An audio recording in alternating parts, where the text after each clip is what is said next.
Good morning. How are you? Great. How are you? Good. You're home. I'm home. I got home about, I don't know, after 1 in the morning, 1:15, 1:30, something like that. So Wow. I So it's know. gonna be a long day. Lots of coffee.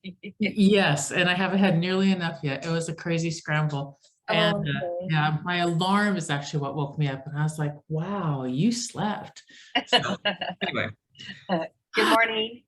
good morning. Morning, Kathy. Good morning. All right, got Bree today too. Cool beans. Let's get some good news going. Laura, let's hear something. Uh, Let me see. What do I have? I attended an event, not an event, Gary sent me a link and I attended like a wealth class on Saturday, all day class on Saturday. So that was exciting. Cool. Yeah. Was it Lou Brown? Yes. Okay. Yes. I know. I was really excited. So I got the package. So I don't know. Let's see how that works. And so Yeah. I was working on it yesterday.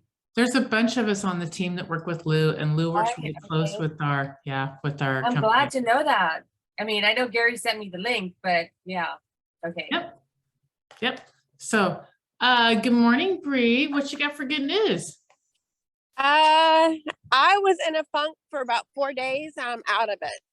Yeah. Yay! Congratulations. So that's about all I got. The That's good thing is good. you're out of it. Yes, exactly. Out of curiosity, and you don't have to answer, do you know what was that helped to pull you out? Kind of like faith, and I'm a speed person. Like I want everything now, Yeah. and velocity is not the answer. So I have to remember velocity is not the answer. That mistakes are not person related, but situation related. So not to feel so hard on myself when things don't go right. So it was just kind of like, I don't know, just like I need to get that out of my vocabulary. Just one extra thing a day makes a difference. Mhm. When I get overwhelmed and I look at the big picture, the micro, the macro, I have to drill down and say, okay, if I can make a difference on one thing, that will make me go forward. So I just focused on one thing. That's such a huge, wonderful lesson. I'm glad I I heard really that. love that. Thank you for sharing that. Yeah. I was on the phone with my daughter because when I was in Seattle, we were dealing with an adverse tenant. The person who moved here would not leave. And they just said, no, we live here and that's it. And then it's just been this nightmare to get them out. But anyway, and then I was talking to her, I think it was yesterday, and I'm like, what's up? And she goes, you know, it was 2 days ago, actually. She goes, tomorrow I'm going to do this and the next day I'm going to do that. And it's the first time that she was able to, that the conversation pertained to anything further than this second. It was always just right now. And so we talked and I'm like, you know, here's the thing. And she's made some mistakes in her life and she's crawling out of that hole. Anyway, I said, when you're in a hole, all you can see is the dirt in front of you. You can just see today or this second, right now. You can't see anything past that, just right now, right now, right now. And as you come up out of the hole and you're standing on level ground, you can see a little bit further in front of you, like a day. And then as you continue to rise up, you'll eventually be on a little hill and you'll be able to see a week out in front of you and then eventually a little higher. And you know the stability of your base by the distance that you can see. And she's like, that totally makes sense. I get it.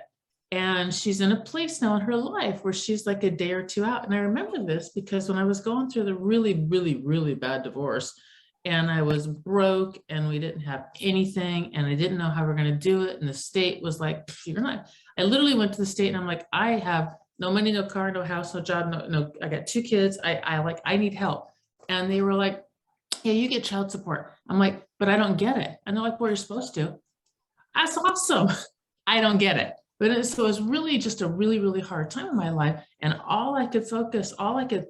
if someone asked me what I was doing the next day, I don't know. Because I have Right. enough today, and that's all the more I can deal with is today. So kudos to you, because I think that's exactly right what you just said. It's one thing. I know. It's one thing I can focus on right now that gets me forward, moves me forward. And those in my life know that I appreciate, I've got such a support network. Gina. I know, I love you. Thank you. And when you have the faith of others that are doing well, then you have to have the faith in yourself. Mhm. Especially when they have faith in you. Right. And you're like, why? You know, but I mean, that why kind of helps you have faith in yourself as well. Mhm. Like Yep. to put that mirror up against yourself. Yep. I think a lot of times we see the greatness in other human beings easier than they see the greatness in them. I really do believe that. It's true. Yeah. So, and I'm thankful for this group. It was one of the things I was like, you know what? I'm gonna get up and do my walk. I'm gonna do the mastermind. And here we go. And here you go. And you got some beautiful nature behind you, and it's all good. Mhm. Yeah, that's really pretty. It is, it's really pretty. So Let's breathe. yeah, exactly. In and out. In and out. Right. Not just in. Yeah. How awesome. Right. Yep. Good morning, sunshiny Michael. What? Awesome class on Monday. Yeah, let's hear Yeah. some good stuff. Well, I didn't see too many people leave, so I guess I didn't piss off. too many people. Yeah, we stayed to the end. Yeah. So did you change the link or something? Because yesterday and today I was having problems getting in. I had to go back in and re-register. Right. So, okay, so what happens with Zoom that we learned is that it will only let you go out, I don't know, like 100 classes or something, whatever it is. And because we do 4 a week, it's only X Oh. amount of weeks, and then it shuts us down. And we got to redo a new link. So what I'll do next time is I will send out, when the link is dead, I will send out a new, and just to let you know, not only was the link dead, we didn't set it back up again.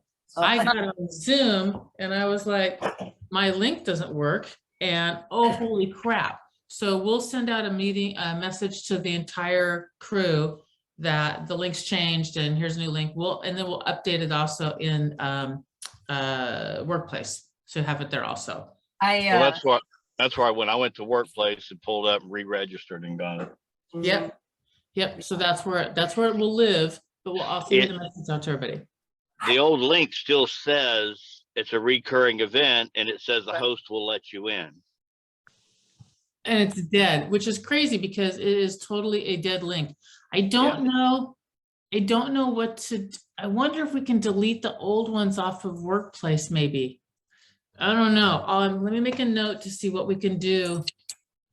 And we'll, here's what I know I'll do. Like I said, I just went on and re-registered, and it gave me the new link. Yeah, that's what I did. Yeah, Okay, so I we'll wouldn't get a stress message the out. deleting everything. I just go in and send out a new link. Yeah, that's what we're gonna do. Yeah, we don't have too many idiots on the system, so Well, they Except won't for laugh. those- I'll let anybody in. Except for those- Except for those ones that save it and then just go back to the start and hit the button. Well, Yeah. that's what I do. Mine's I on do my too. calendar. Yeah, mine's on the calendar, and it just goes out extensively. It always repeats. So that's where Yep. I get it. Yeah, mine is, well, I have a cheat sheet of 8 million links for everything, and that's where everything lives. And so if someone changes a link on me, I'm pretty much screwed. And it always takes me a while to like, oh yeah, you need to fix that, Gina. So I'll be screwed repeatedly. Anyway, I'll get it Well, out to everybody. that's Yes. too much information we need to know. It really is. But I have no sleep in my girl. And It'd be fun sometimes, Michael. Well, yeah, I'm not on the receiving end of that. Thank you. I was Gina. literally running this morning with my computer, trying to find my computer in my hand, running to get it set up to get in here. I was just like, anyway. Once you register, does it register for the whole week or do you have to register every day? It will allow you, once you register, to be assigned in for the full length of all Okay. the meetings. Yeah. Okay. Yep, that much I do know, because I was going in, because I think it was Kay yesterday, was asking me for the password, and I'm like, I don't know. Let me go in and find it. And I'm like, it's not a password, it's just a new link. So Kathy, let's hear something. Okay, I took and wrote down stuff this morning, well, like 3 o'clock this morning, because I knew I wouldn't remember. And so my good news is that I took the REO session again yesterday. The phone didn't die when I left it outside and it got rained on. That's really good. That's a huge That's blessing. Yeah, and I reached out and spoke to the owners of one of the properties that is going up for auction tomorrow. And I'm waiting to hear back from them. I'm also waiting to hear from somebody on whether I can get a preliminary title search done that quickly and how much it costs. But I'm kind of also waiting to hear back from, like I said, the people, because if we can't come to terms on an amount, it doesn't matter. Right. Okay. You know? So you're moving forward on it though. Yeah. Cool beans. Yeah. That's some good news. And had a very good conversation with her. Ah, nice. Yeah. Miss Kay, we just have your gorgeous picture, if you care enough. Yeah. You do. Okay. And what's some good news, honey? Well, the good news is I got my buyer's reps done and I sent everything out. The bad news is I don't think anybody signed anything. So I'm trying to figure out what's going on. I'm afraid my, well, that's bad news. I'll stop there. My good news is I got the contracts out. All right. Let's dig in then to challenges. And if one of the challenges is buyer rep agreements and getting them signed, we can dig into that. Well, that's mine. I've sent him out. I have this other guy who wants to sell, and then he's back and forth, and I've got everything ready and I'm trying to get a meeting set. So I'm just having trouble tying people down.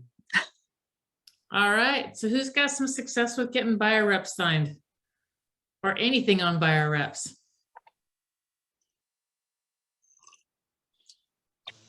Buyer refs. Oh, okay. References? So buyer rep agreements, buyer agency agreements, Okay. solo rep agreements. They're Contract between you and the buyer. Yeah, Bingo. I just in my head wasn't sure if it was references instead of. representation. Yeah, representation. All right, so let's go with this. Who uses them? Like religiously? Kathy's got them, Bree, Michael, Laura. Okay, how do you guys get them signed? Make sure the email's right. Ha! And you didn't have fat fingers. And I send like it to the have wrong mine, one. I like mine signed in person. I don't like doing it Yeah. over. You do I in try- person? I'm like, I'll have it populated and then I'll send it with them right there. Okay, Oh, check your phone. Let me send it. Sign here. got it. And then Laura, when you do them in person? I have done it like she has, either take my computer and then kind of have them either sign it there or print it out, have a hard copy, and then they just sign it. Gotcha. When do you guys present it? At what point during the buyer meeting or meeting the buyer? Meeting. The For first me, it one? depends. Oh, right. I've done it at a showing, like if I'm gonna do a showing and something that they're really interested in. Or that's what I've done in the past. I can't say that I've done it recently, but yes. Okay. Mhm. Does anyone have like a system that they use where this is just, it always comes into place right here at this stage or anything like that? In My my head, attitude- it's that way. And my attitude is if you want something from me, you gotta sign the contract. Right. So I made people, what we did, I made people sign it. I put it in play. I really struggled with it and I really thought it was really important. And I played with different ways to get it signed until I found what worked for me personally. And what worked, and I've seen a lot of people do a lot of different things. What worked for me personally was to sit them down at the buyer. I would show them one property if I didn't know them. If I knew them, we met at the office first. And if not, then I would show them one property to meet them. And then I would say, okay, you know, let's go to my office. Let's just meet at my office. It's going to make this a lot easier. I'm going to go through the contract and everything with you just so you understand. And then, you know, kind of get what you're looking for. And they usually agreed to it. If not, we back off and make it like a Starbucks or something like that, or a Panera Bread, but I really preferred in my office. And then we met in my office.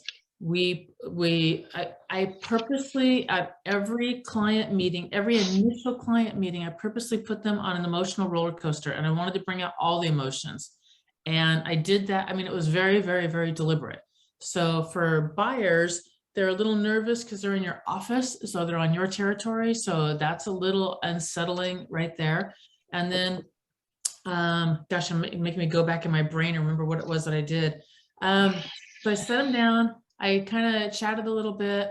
I got them comfortable with me and all that water, you know, tell me a little bit about yourself. Where are you in the process? So let them talk. The more they talk, the more comfortable they are.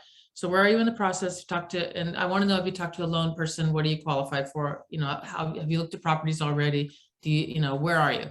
And then when they got nice and comfortable, I introduced the contract with a, hey, we might have to sign this on the hood of a car in a hurry. So I'm going to go through it and you're not going to retain all of it, but that's okay.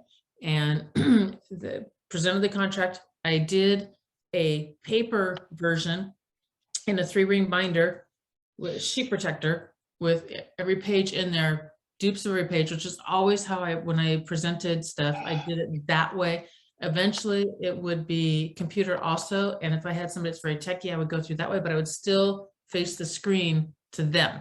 I'm not going to have it where I've got the screen. And I kind of like the stupid books, because I would also tell people, I'm like, look, if there's a piece of paper in here that you want, you let me know. I've got extra copies. I'll just pull it out. And they consistently would ask for stuff, you know? So I just automatically had it. If I did the computer, I would make sure I had a complete blank contract in my briefcase with me, so that if they do want paper, they can have paper. So went through the contract. This means this, this means this, this means this, this means this, flip, flip, flip, flip, until their eyes glaze over. So they've gone from nervous to comfortable to, because they're talking, to getting nervous again, and then going to sleep in a coma, because I make the contract the most boring thing on planet Earth. And that's where I want them. I want them in a coma. And once I have them in a coma, then I pulled out the buyer rep agreement and I was like, okay, here, this protects me here, it protects you here, here, and here, sign, date. And they're in a coma. They would just sign and date it. And then I just would shove it all aside. Thank you very much. I would shove it all aside. Now that's out of the way. All right, tell me what you're looking for. And then we go into their dream house. And now their energy soars right back up again, is super high. And I want them there. I'm very excited about the future. And then we have a reality check, because I need to bring you back down again. Pick 3 that you want, 4 tops. And so I'm always going to gear them towards, it's going to be price, bedroom, bathroom, square footage, area. And maybe they want a fenced backyard or near a park or whatever that 4th one is. And then I hone them down to just those 4. And then I give them their next steps. The next things that are going to happen are boom, boom, boom, boom. And I leave them there. So that's how I did it. And I found when I had them comatose, because of the contract, I could get it signed almost every time, like 99.99% of the time. And then we weren't gonna, you weren't gonna get property signed. You were signing the dang thing. So that was my method, but it was in person. And the harder things are to do, the more in person I'm going to be. To me, that's too complicated. Yep, but it worked. But it was just my system. You know what I mean? That's why when I preface stuff, I'm like, this is what worked for me. For me, I usually have a conversation on the phone and meet. And on the phone, I'm qualifying you, see if I can work with you, because I'm not going to meet you unless you are qualified by a mortgage company. So on the phone, we're talking about your finances. I'll ask you what you want, and then I go to finances, and then I turn you over to my mortgage company. Even if you've gotten qualified at your bank, you have to get qualified by my girl. You don't have a choice. If you don't want to do that, I'll refer you to somebody. I'm not playing games Now, with you. hold 1 second here. And I already know the answer. Do they have to use your girl? No, I See. can't make anybody use anybody, but you're going to get Bingo. qualified because I know her systems. They always use her. Which, hang on 1 but- second, time out one more time. That's perfectly legal in every state that I know of. So if it's not, it's not, but in every state that I know of, that is perfectly legal to do to make somebody qual through your person also. All right, go on. Then once they preliminarily talk to them and get the verbal information from them, the next in my process, I tell them that you need to get qualified by them. And then if you're going to use whoever you're going to use, you have to get all your tax records and everything. And I don't want you pre-qualified. I want you qualified through underwriting. And I tell them that if we do it this way, when we go to put a contract in, we can close in 2 weeks because you're qualified. We just have to qualify the house. Then I explain the process of what a pre-qualified, a qualified, and underwriting is, to get them to understand that we got to get you fixed first before we can find your house. Because if I find the house, you can't buy the house, you're disappointed. So I won't go out. Now, once they get pre-qualified and then they start the paperwork, because I'm copied and everything, then I will call them back, have another conversation with them about exactly what they need and want. I'll do a little research and I tell them I'm gonna send you some properties. I just want you to look through them. We're not going out yet. Right now, I just want you to understand the neighborhood you're in and the area you're looking for, because we're going to start working on this. So every couple of days I have a conversation like that with them. Then once they're qualified, then we go find a house. But when we meet for the first time, I've already explained to them that I have a contract that you will have to sign. And this contract guarantees me and you that we're going to work together. And you're going to give me 110 and I'm going to give you 110%. That's it. That's all I talk about it. I've Love it. never had anybody tell me, I've only had one person on the phone tell me they weren't going to sign a contract. I said, okay, thank you for your time. I said, I'm not the agent to work with. Right. And they said, why not? I want to keep my options open. And I said, well, I'm not an option. I'm an economy. So you either choose me, we work together, or you go look and talk to 100 other untrained agents, and good luck with that. Thank you. And I hung up. But I've never had a problem with nobody saying anything about signing. Even on listings, I don't have a problem with them signing. If I'm meeting you, you're already sold on me. Right. Otherwise, I'm not going. Right. I don't meet people at Starbucks because I ain't buying your coffee. You ain't riding my car because I ain't paying the gas. You're paying the gas either way. I'm paying my gas. I'm paying my gas. I'm not paying their gas. If I got to put money out, they got to put money out. This is for them, not me. Right. So there you go. There's a couple of different ways to get stuff signed. Bree, where does yours come into play when you do yours? So if I do it in person, I go ahead and have it pre-populated, except for the, if I don't know what they're looking for, there's a spot in out. And then my buyer's presentation, I thought even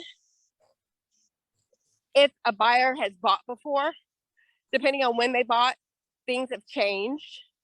And I've noticed that those that I did not do the buyer's presentation were stickier. So I do it for everybody. I may modify it, but part of my buyer's presentation is going over the contract and what to expect. And then it's just a natural, at the end of it, I'm like, okay, I'm gonna email it. Do you have any questions? I'll email it to them right in front of them and walk them through signing it. I carry extra hard copies of the buyer's representation agreement in case I need to fill it out right then.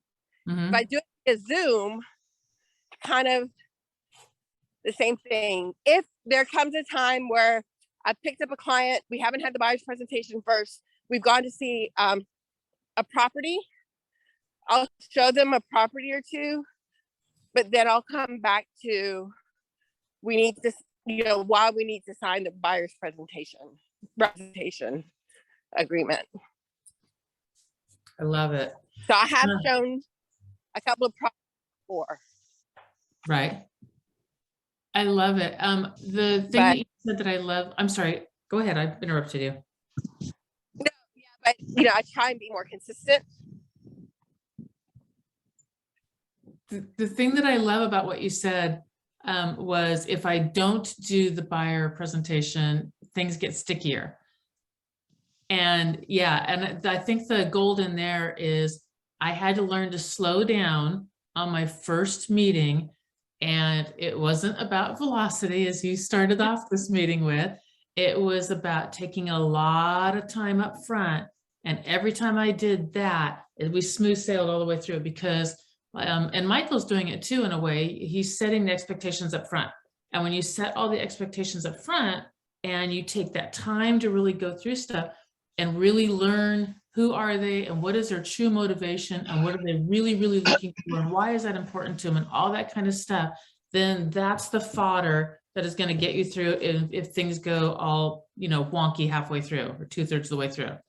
So You call it expectations. I call it requirements. that's fine. Yes, I'm glad that works for both of us.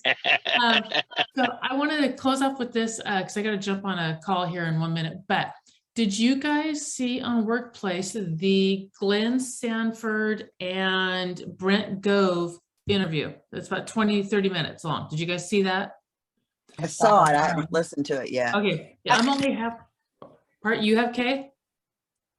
Yeah, I saw it, but I haven't read it. Oh, okay.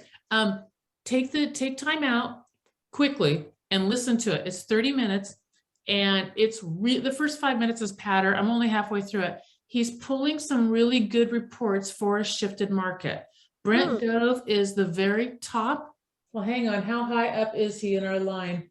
1, 2, 3, 4, 5. Okay, hang on. He's like 10 maybe off above Gary. He's huge in real estate. He knows what he's talking about. It's really good. And he's talking about some really good reports to pull in the shifted market to deal with your sellers and how to deal with that. So it's very good. Pardon me? His name, what was the name again? Glenn Sanford, who's the owner of the company. Mhm. And then Brent Gove, Gove. It's the interview with those two. Glenn is interviewing Brent. And I got to meet Brent at the last event we went to. It's really good. I highly encourage it. It's got some good reports. You can pull some good fodder out of there. Matter of fact, Bree, when we did a class in Nashville, I'm grabbing those reports and those concepts also and teaching those. It's really good. Y'all like it. So, all right, you guys, as always, amazing meeting and group. And I just adore you guys. Thank you for welcoming me home. Bye. We're glad you're back. Bye-bye. Bye. Bye.